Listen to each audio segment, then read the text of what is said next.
Welcome to Still Plays Galaxy Heroes. This is a roster update video. The general structure for these things. We got the marquees and unlocks. Marrok was delayed, so he's not included on this, but a lot of farming progress.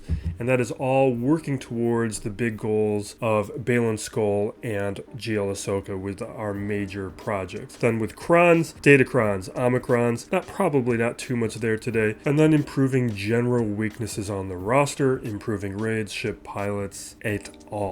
For the past couple months, we've been circling around the same types of things, working on all the incremental progress as CG gives us all of this new content. And because of the frequency of all that, not significant changes week to week. Before we start dropping gear though, a check-in with the overview of the Horde. This nice little bird's eye view that just helps me plan and make sure I'm farming the right materials, especially as we're working on multiple projects in conjunction with each other. So this column, not too important. This is like Ezra in Exile, his gear, and Plo Koon's gear in case I go for that Datacron. Just planning ahead for it and making sure that we don't lose track. This column is the Baylan Skoll column. This is all of his requirements. Then we have GL Ahsoka and relics that would really improve my roster, or increased relic levels that would really improve my roster that I would like to get to, but they always get put off longer and longer. But what we see here is,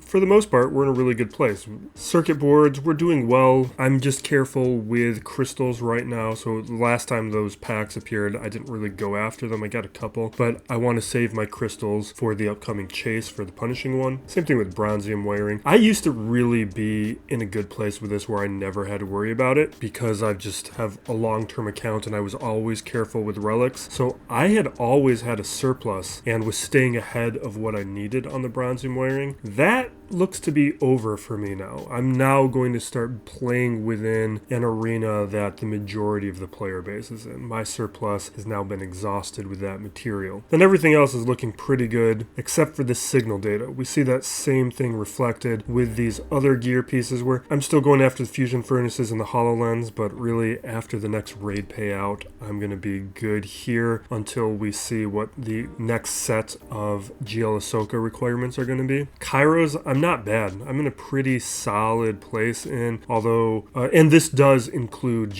Marrok. Marrok's requirements are within this spreadsheet now. But really the only thing that is going to take me to some time is the signal data. Although when it comes to what I need for Baylan Skoll, we're not too far off. So we are going to be going after him as quickly as we can, partly because we have all the requirements and we just don't know the release schedule for Ahsoka. And I would presume that we're going to be seeing Baylan Skoll pretty soon. And in terms of that Baylan Skoll progress, we are done with Elsbeth because CG was nice enough to give us a easy Cantina node. Well, not an easy Cantina node. It was an expensive Cantina node, but Cantina nodes in general are easy. I always do 3 refreshes and I just skip signal data until the farm is done. I always prioritize the farm. I just want it out of the way so that I can be working on things again. And also so that I can utilize these characters, because one thing that is true about Morgan Elsbeth is I don't think she's all that good at low stars. You can use her up against certain teams with Great Mother. Like you can definitely take down a Radis. You can kind of sometimes beat Boss Nass. You can definitely set yourself up for a Gungan cleanup at low stars, but I would like to get to a point where we can really utilize her as a threat, because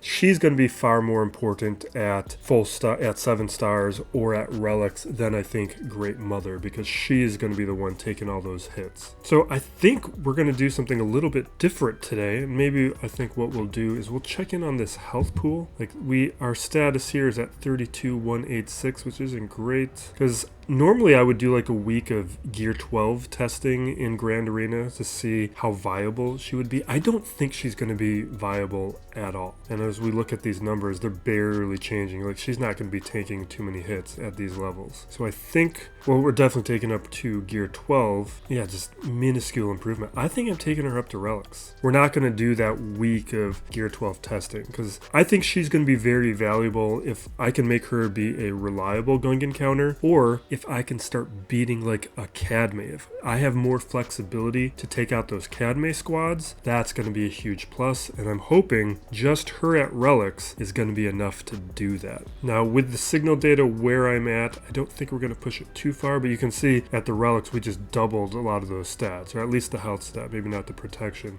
But we will add at least one level. The rest, I just want to be careful with signal data. Even though the signal data is earmarked for her, you know what? It's earmarked for her. Let's just take her up to Relic 3. It's not like we're pulling it away from another character that we're working on. But we can't use Datacrons yet on the squad, so we'll forget about it. Let's check those stats again. Pretty nice. That's a nice improvement. Hopefully that'll make the difference. With Conquest, that hasn't been a concern. I've still been able to crush at low stars now that Great Mother's there, is particularly with the booming voice, the data disk, the booming voice data disk. They just do this mass assist and just wipe out teams very quickly from the start of the battle. Now we also have a couple more farms that we have made progress on. Night Trooper here getting up to 6 stars. We are, I think, 55 shards away from being done with Night Trooper, which will be nice because now we are also spending resources on Judge Death, and I'm always doing the 25 crystal and 50 crystal refresh, and I don't always do the energy refresh. Usually when I'm in a try to accumulate crystals period, I'm not refreshing light side dark side energy unless I have to, and being done with Night Trooper would mean I wouldn't have to. Right now I need to do like 1, sometimes 2 refreshes, but we can take Judge Death here up to 5 stars, and that has been a nice start. I like beginning these characters with 4 stars. It makes it very quick to that 5th star, and then we can get a little bit more action. But what's been nice with Captain Enoch, this squad's just been good at low stars. Now there is other GL Ahsoka work we could do, but I think for this week we're gonna hold off. Like, I need to add a couple levels to Ezra, Ahsoka, or Snips. She needs to be brought up to 9. These other ones are part of the speculation video that I put out, which, you know, it's surprising how long that speculation has remained valid because of CG not giving us more information. I would like to get Snips higher. Just having another high relic Jedi for territory battles would be valuable, but since territory battles just wrapped up, I think we can wait a little bit longer on Snips. I'm splicing this in here, but I did do this before Grand Arena lock-in. With the change in Marrok's release schedule, we were able to do a little bit of extra gearing up on the recent Marquee character, avoid that delay. We're doing our standard thing, taking him up to gear 11, helps us out in a bunch of game modes, especially Conquest, and there are some interesting things that we're going to be able to experiment with. Hopefully during the week of Grand Arena, we'll be able to get some of that in, although I'm feeling like the early returns on the 3-star testing on both Shin Hati and Marrok are going to be pretty poor, just because as an attacker and a support character, those two are easier to take out.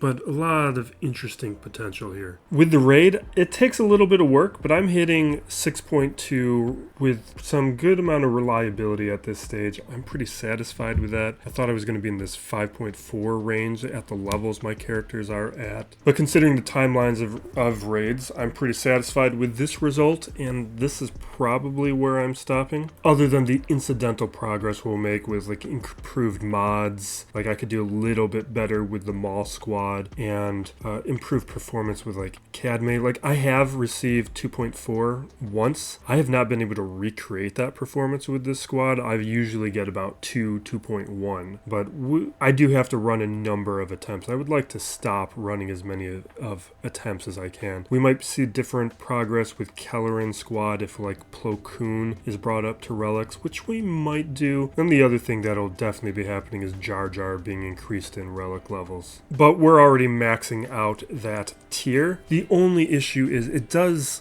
take me a couple runs, and if increased relics on Jar Jar meant having to only do 1 run, that would be pretty valuable to me. With our Datacron portion, I'm pretty satisfied for the moment. We're working ahead towards Enoch and Morgan Elsbeth, but I did pretty well during the first round of Conquest, so I've got all the characters that I can actually utilize. We're just looking at crons for characters that I can't currently take advantage of, like Pow. I don't have that cron or like K2SO we could have for a little bit of extra depth and flexibility with how I allocate my Rogue One characters. So I'm pretty satisfied here. I am trying to go get as many of these crons as I can. That's always a priority. Like, I want to be maxed out on these. It just offers a lot. But we're not going to be doing more with this today. I just need more time to accumulate the slicing materials. But the last thing I want to talk about today is just Omicrons. Now, I had long been in a position where I just wasn't really going to consider anything but Grand Arena Crons, and we're not going to put on any other kinds of Omicrons today just because my count is fairly low. Like, I like to have this number above 100, especially when we have characters forthcoming. Like, we've got another month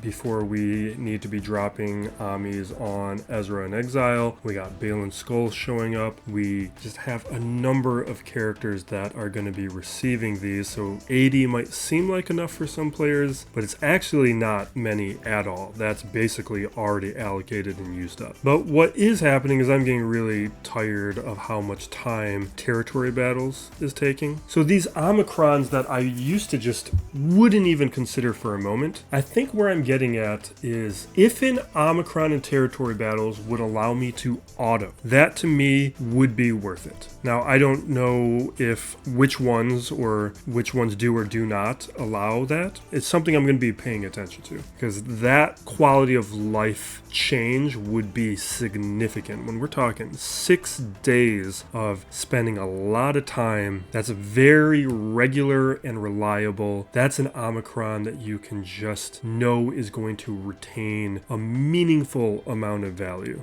And I'm surprised I got to this point, but I'm tired. And we are overdue for some quality of life improvements in the game. It's time to make a whole bunch of things more simmable. We're already seeing players and content creators drop out of the game a lot because of the time investment. We got to improve. And I would not mind if one of the standards for territory battle Amis is to make the waves autoable, because that might just be a default yes for me, especially if that holds true at the higher tier levels. And I believe with Kelkestis here, I'm not sure if it's autoable, but I know it's extremely good and allows you to win the tier. I just don't know if it takes a little bit of management on top of that. But I will certainly be looking into it. And we'll wrap it up there. Next time we'll be looking at Marrok, but until we accumulate some signal data, we're going to be probably a little slower on the progress for a little bit, but we are approaching the